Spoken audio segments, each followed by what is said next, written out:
Vous savez, le régime politique camerounais se caractérise par la gérontocratie.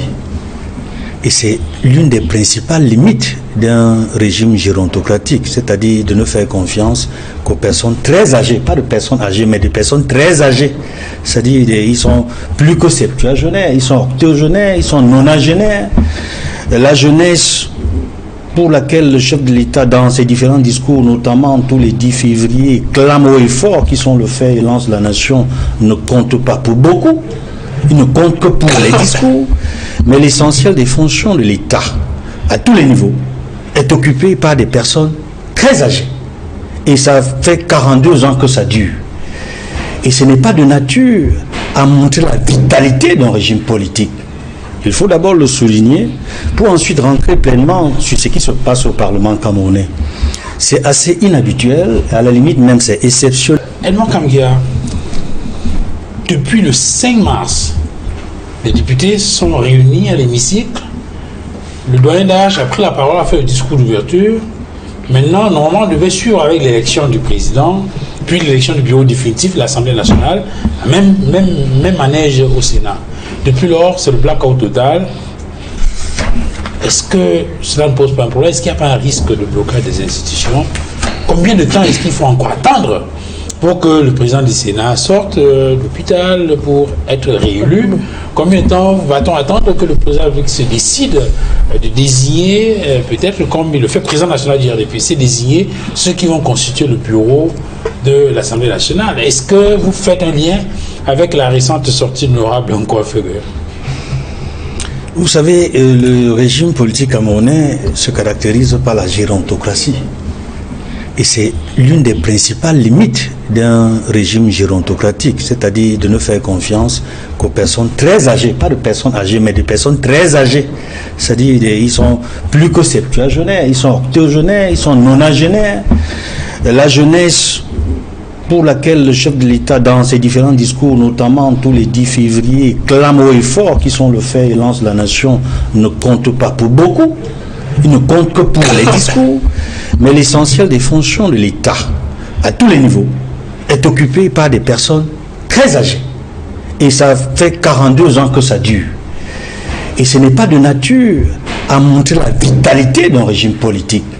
Il faut d'abord le souligner pour ensuite rentrer pleinement sur ce qui se passe au Parlement camerounais. C'est assez inhabituel, à la limite même c'est exceptionnel. Parce qu'il y a longtemps on n'a pas connu ça, mais il fallait bien que ça arrive un jour où on assiste à la quasi-paralysie des institutions, notamment de l'institution parlementaire, aussi bien au niveau du Sénat qu'au niveau de l'Assemblée nationale, où les deux principales personnalités se retrouvent dans des situations sanitaires difficiles, pour ne pas dire compliquées, parce que la situation de blocage actuelle est liée à leur absence physique au Parlement. Depuis le début, n'est-ce pas, depuis l'ouverture au Parlement, cette année, ce mois de mars, on ne les a pas vus, que ce soit le président du Sénat ou le président de l'Assemblée nationale. Le doyen d'âge, au niveau du Sénat, a fait son travail. La doyenne d'âge, au niveau de l'Assemblée nationale, a fait son travail. Mais leur travail est également limité. Ils ne peuvent pas être à la fois doyen d'âge et au moment où ils doivent veiller à ce que les élections du bureau se passent normalement, s'attribuer encore la fonction de président intérimaire en attendant de voter le nouveau bureau. Enfin, ça n'existe pas. Une fonction comme celle d'un doyen d'âge qui serait une sorte de président intérimaire en attendant que le bureau soit élu. Non, ça n'existe pas. Les textes sont généralement clairs. À l'ouverture de la session de mars, où on désigne, où on élit le bureau définitif à l'Assemblée nationale, par exemple, oui, on dit que les travaux sont conduits par le bureau d'âge. Oui. Le bureau d'âge, c'est la doyenne et les deux plus jeunes députés. Exactement. Et lorsqu'ils ont donc organisé les élections, oui, c'est le bureau définitif qui prend le relais, notamment le président de l'Assemblée nationale, pour conduire les débats au Parlement. C'est pour cela que la situation est bloquée au Parlement, comme au Sénat, comme à l'Assemblée nationale. Il faut bien que tout l'ancien bureau revienne et que le président national du RDPC, c'est-à-dire le président Paul Biya, qui est par ailleurs président de la République, dise à son parti ce qu'il convient de faire. Comme il le fait d'habitude, il envoie une liste des membres de son bureau. pour qu'on sache qui sera le prochain président du Sénat, qui sera vice-président, en tout cas pour ce qui concerne le RDPC et les autres acteurs politiques, selon le principe que le Parlement doit refléter la configuration, n'est-ce pas? Le bureau exécutif doit refléter la configuration du Parlement, que ce soit à l'Assemblée nationale comme au Sénat. Mais je dois dire ici que le véritable débat n'est pas la position, la place que doivent prendre les autres formations politiques dans les bureaux. Ce problème est, j'allais dire, secondaire. On ne peut pas le mettre en avant, de dire que le problème serait bloqué parce que il faut savoir quelle place le PCRN doit occuper, quelle place le SDF doit occuper, quelle place telle autre formation politique doit occuper à l'Assemblée nationale comme au Sénat. Le principal problème, c'est l'absence physique, n'est-ce pas, des anciens présidents du Sénat et de l'Assemblée nationale.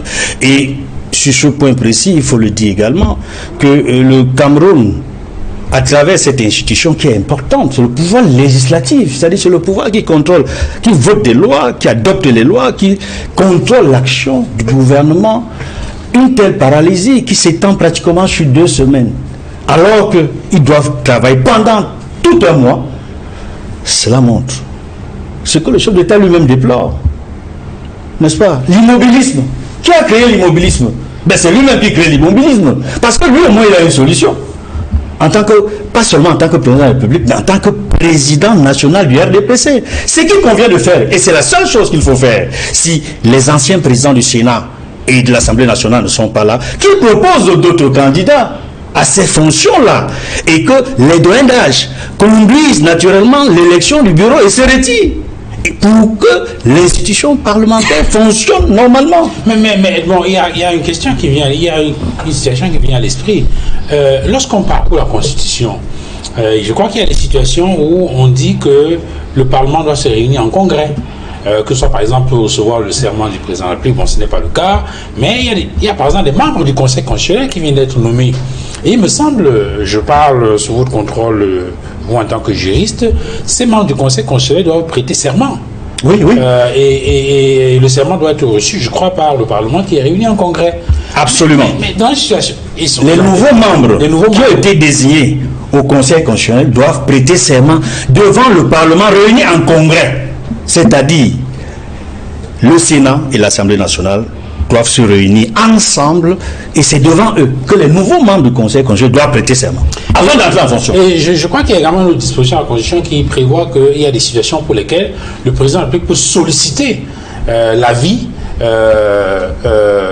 des parlementaires, n'est-ce pas, ou bien faire une déclaration ou faire un discours devant les membres de l'Assemblée nationale et du Sénat réunis en congrès. J'imagine une situation comme celle-là. C'est exact. Il peut délivrer un message. Oui. Devant le Parlement réuni en congrès. Dans une situation comme celle-là, dans celle que le Parlement vit en ce moment, comment est-ce que ça se passerait si on était dans une situation comme... Si nous sommes dans une situation d'urgence, ça va être très compliqué. Où le chef de l'État doit s'adresser à la nation, s'adresser au Parlement, réuni en congrès. Il n'y a pas de bureau. Il n'y a pas de bureau à l'Assemblée nationale. Il n'y a pas de bureau au Sénat. Et nous sommes dans une situation de paralysie totale. C'est pour cela que nous pensons qu'il faut trouver la solution là où elles existent. Et le président de la République sait où il peut trouver la solution. C'est de remplacer ces différents présidents. Mais s'ils ne veulent pas le faire, bon, on va assumer. Il faut bien qu'il assume. Mais j'espère qu'à un moment donné, il faut que le grand régulateur se penche sur la question. J'appelle qui le grand régulateur? Le Conseil constitutionnel. Parce que c'est lui qui juge non seulement la constitutionnalité de la loi, mais c'est lui qui veille au bon fonctionnement des différentes institutions de la République, y compris les institutions parlementaires.